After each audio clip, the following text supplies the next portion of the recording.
Hello! If you're watching this, you're going to see the first episode of Rider TV. I'm with Cheryl Lee, Vince Contarino, and today's episode is on Russell Morris, the great Australian legend, and we're going to find out all about him. Cheryl, you did the interview.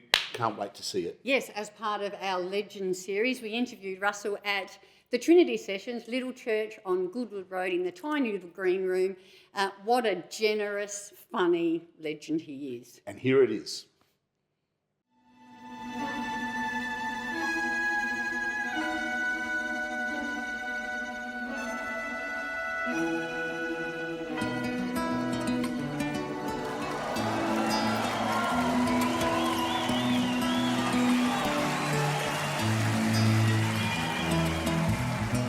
Come and see the real thing, come and see the real thing, come and see the real...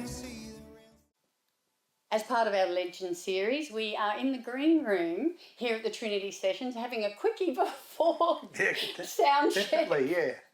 With the amazing Russell Morris. Thank you so much. You've just got off a plane. Thank you for joining Thanks, us. Cheryl. Yeah, it's we flew in from two of us from Queensland and two from Victoria.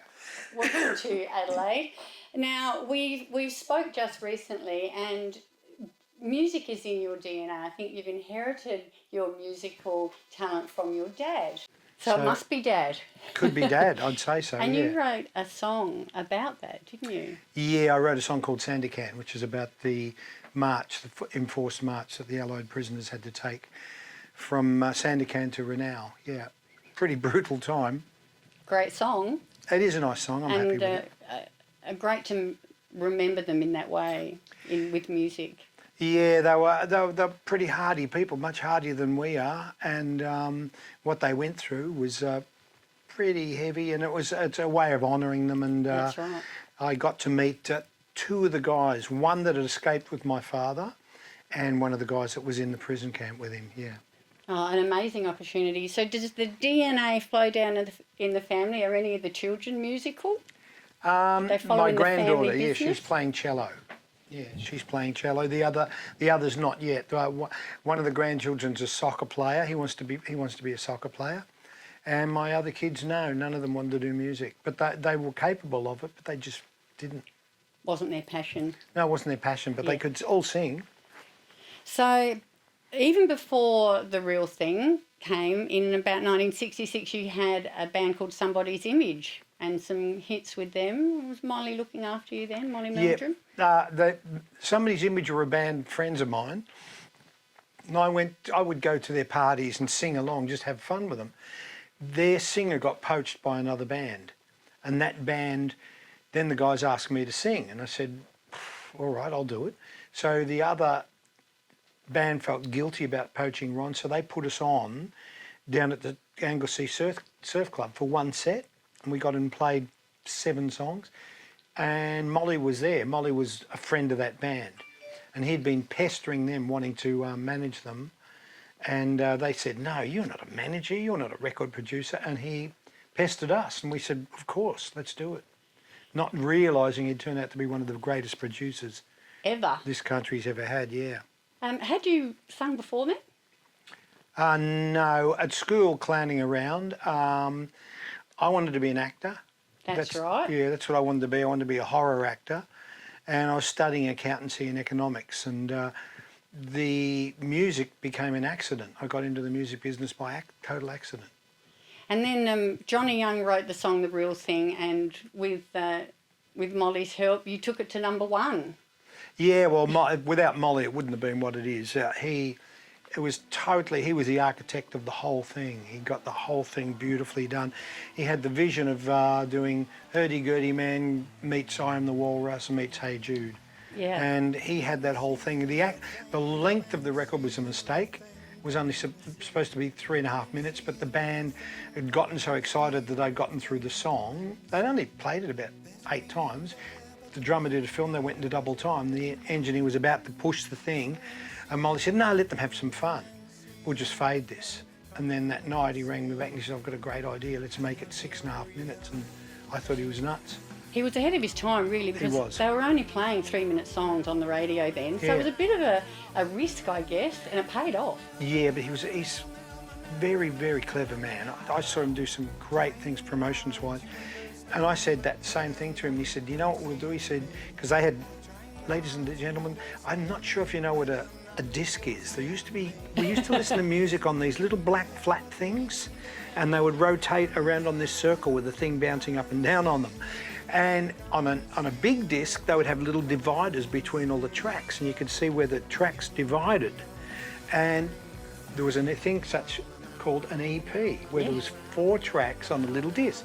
And Ian said, we're going to make it like an EP. We'll put a divider in the middle, and people playing it on air, when it gets to that point, they can either fade it or they can let it go all the way.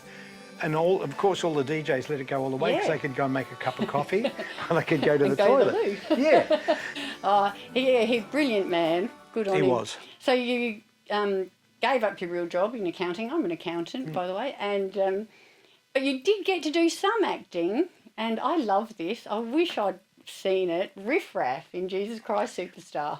No, and Jesus Christ. Riff Raff was in Rocky Horror. Rocky Horror. Yeah. Sorry, Jesus Christ Superstar I did as well. But that was so annoying to me because I wanted to play a serious actor. I didn't want to play a musical, or I didn't want to play in a soapy where they had a washed up rock and roll singer.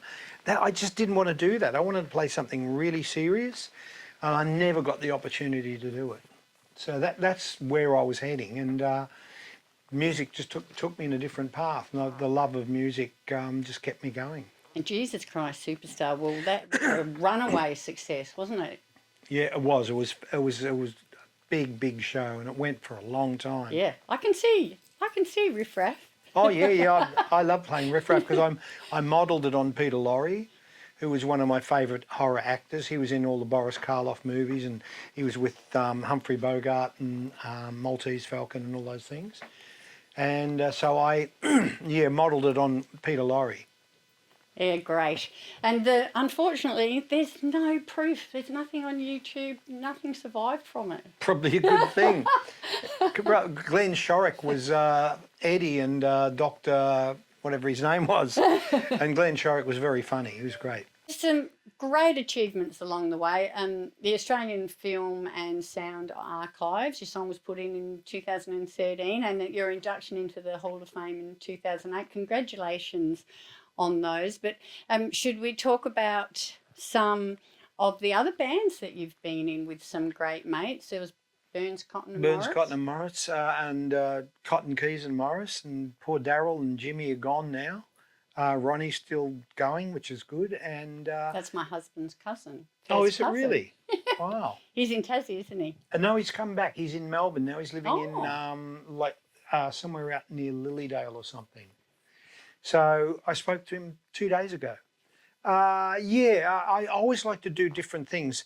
I've confused listeners over the years, my fans, because it's like music to me is like walking into a smorgasbord, and there's all this different food on the table. There's crayfish, there's lobster, there's prawns, there's fish, there's meat, there's ribs, there's Thai food. Some people walk in and sit at the end of the table and they eat steak and chips every time. They just eat it, and everything they do sounds like steak and chips. I don't like to do it. I just love music so much that I like to experiment. And I will get fans and they'll be really comfortable, and then all of a sudden I go quick and I take a right turn and they just go, nah. When I did the blues albums, I had so many people just give me a hard time. Why would you do this? That's stupid, And they became really big. So I just like to try different things because it's like eating a different meal each time for me. And plus, I get really, really bored. Come and see the real thing, come and see the real thing, come and see. Come and see the real thing, come and see the real thing, come and see.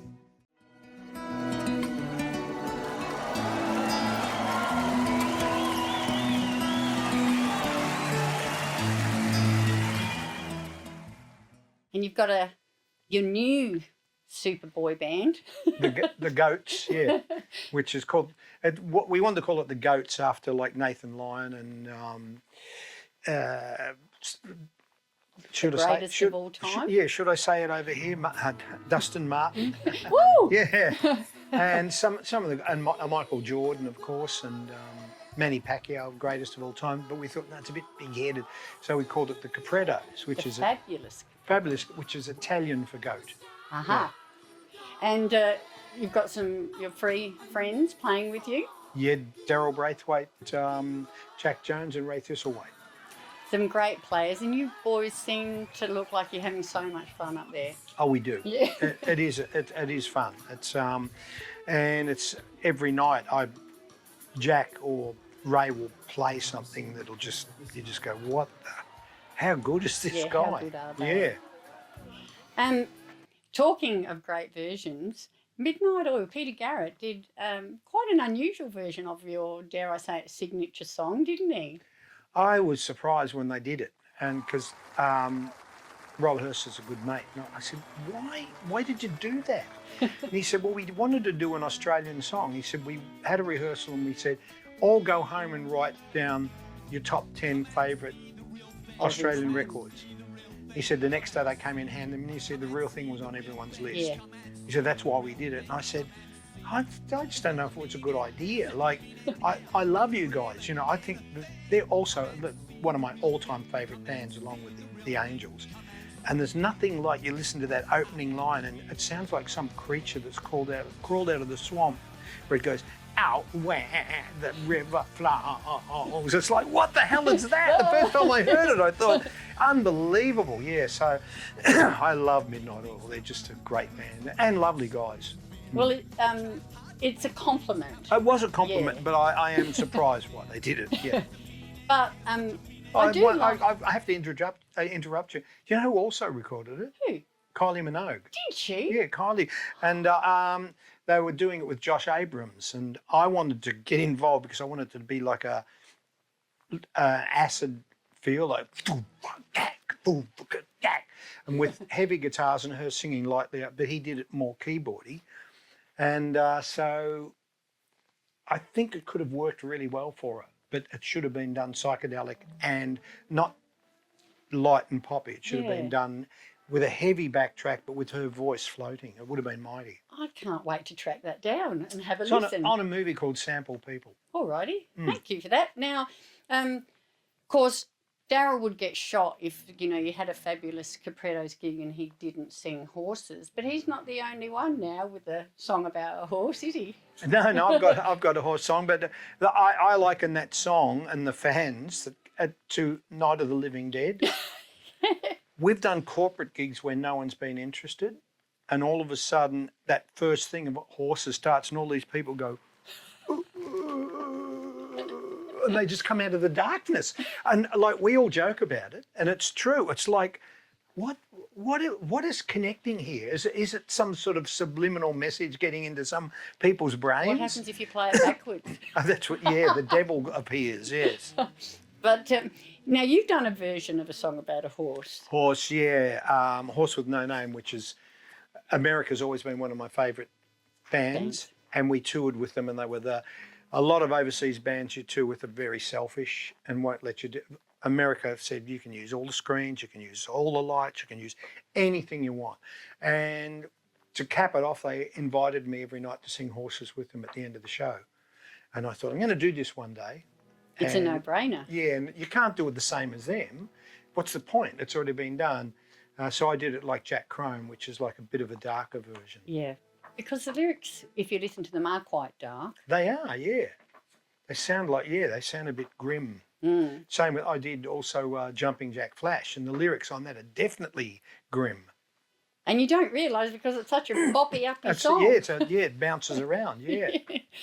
Now, there's been great successes, even bigger than The Real Thing. In 2013, Sharkmouth won an ARIA. Yeah. Great, congratulations. And Thank then you. the second album of the trio was nominated, Van Diemen's Land. Van Diemen's Land, yeah. Yep, and then the year later, Red Heart won as well, Best Blues and Roots album. So congratulations on that trilogy. Yeah, it was lovely. And as I said, when I first started it, people thought I was nuts. And I thought, I just want to do what I want to play. I've got to jump in that pool and swim. Because blues is sort of your passion. Isn't Well, it? that's where I first started. The first band we had before Molly became our manager and producer, we played all blues and, strangely enough, Tamla Motown. Did a lot of Tamla Motown stuff. And then Molly said you had to go pop to be popular. Yeah. And the first singles we did were too poppy, and I was really.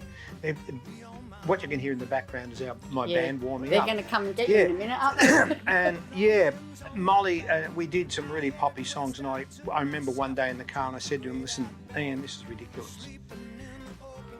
All these songs that we're doing, John Farnham, Ronnie Burns, Normie Rowe, all the people that were around at that time could sing them."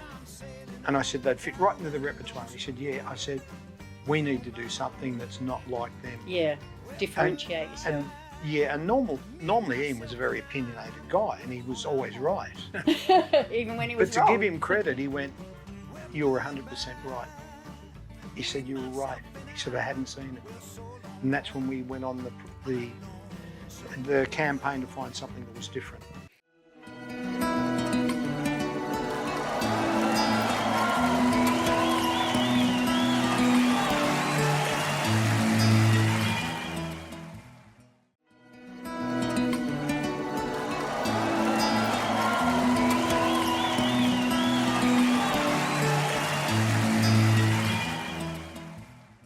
And Chrome is definitely different. Congratulations on the release and success of Chrome. Yeah, I'm very. That happened.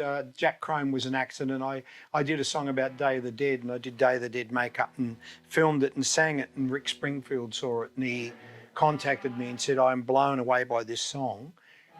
3 days later, he sent me a copy of a song he'd written in the makeup as well. And he said, "What do you think of that?" And I thought, "You're going to pinch my idea." And then he contacted me and said, "Let's do an album together." And that's how that came about. And it was a lot of fun. I really enjoyed doing it. And the second one, The Dreams of Jack Crome. Yes.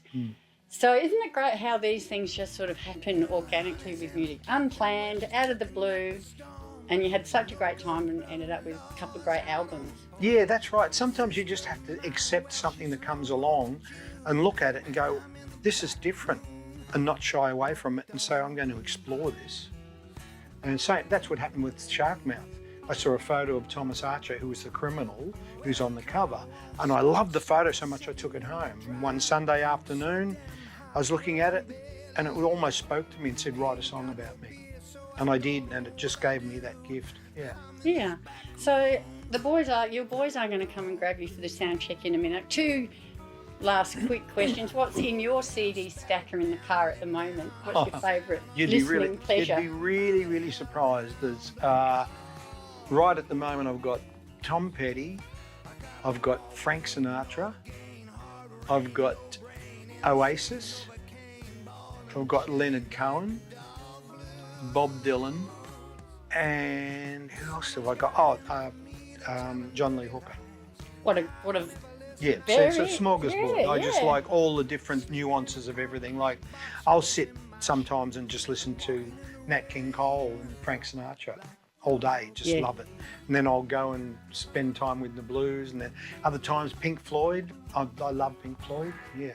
Last question, what's happened to our Tigers, Russell? I think that you keep delivering the same message, the team gets over it. Collingwood have taken their blueprint. They're playing with joy. Richmond don't play with joy anymore. Like, I remember when they would tell jokes out on the field before, and I remember when they played Adelaide in grand final, they were all they had their arms around each other and laughing, and Adelaide was standing with that giant stance, and they didn't take it too seriously. But now I think they're taking it seriously because they're losing and they're starting to worry. They don't play with the same flair, whereas Collingwood have now got McRae and Lepich, who came from Richmond, and they're playing with the same flair. They're getting their mums up, talking to the team. So you've got to bring joy. And I brought this up, strangely enough, with Billy Slater, who coached the Queensland team. And I said, "You guys were all laughing in the rooms." And I said, they went to Brad Fittler at the New South Wales, and they said they were walking around like Jaime robots. And he said, you can't play sport unless you play it with joy. Yeah, no, that is true. We were filled with so much hope when we spoke earlier in the season, weren't we? And we're going to say next year is our year. It doesn't matter. We've had such joy, and That's it's great right. to see your team win. It's time for some other teams to win. I'd love to see a couple of teams who have really been out of it for a long, long time win a flag. Yeah. We've got like the Saints, you know, they haven't had one. You know, that'd be really Yeah, good. it would. And North Melbourne to see them come back, and yeah, I think you guys over here, Port not too far back, a little way back, and Crows have won. So yeah, it's just the teams that haven't had a look in. I loved it when Melbourne won. It was great. Share the love. Yeah. Well, I know the boys will be charging in to grab you any minute, Yeah, they so I will. just wanted to say Thanks, thank you Cheryl. so much for the chat today. Have a great gig tonight. Welcome to Adelaide. Oh, I love Enjoy it. It's your good. stay. I nearly lived here at one stage. Yeah, I nearly moved over. It's a good spot to live. It is. It is.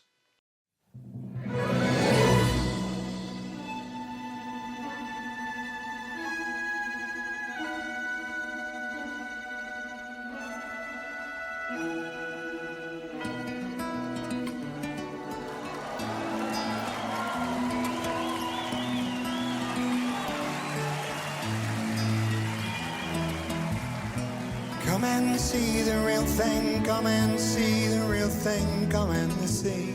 Come and see the real thing, come and see the real thing, come and see. There's a meaning there, but the meaning there doesn't really mean a thing. Come and see the real thing, come and see the real thing, come and see. I am the real thing. Meow, meow, meow, meow, meow, meow, meow, meow, meow, meow, meow, meow, meow, meow.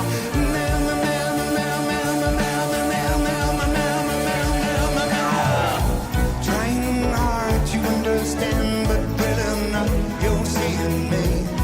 Trying hard to understand, but really not, you're seeing me. There's a meaning there, but the meaning there doesn't really mean a thing. Come and see the real thing, come and see the real thing, come and see.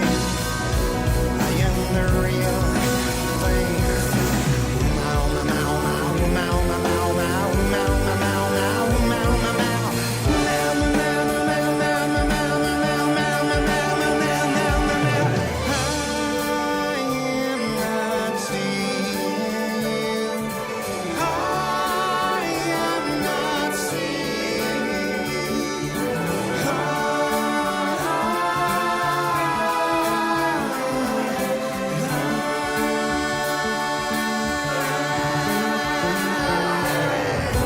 Trying hard to understand, but really not, you're seeing me.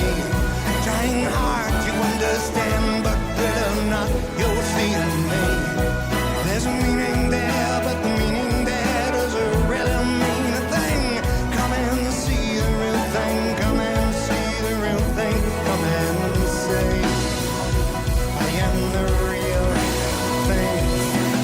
Meow, meow, meow, meow, meow, meow, meow, meow, meow, meow, meow, meow.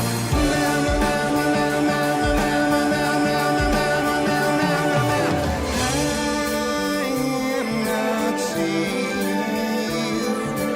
I am not seeing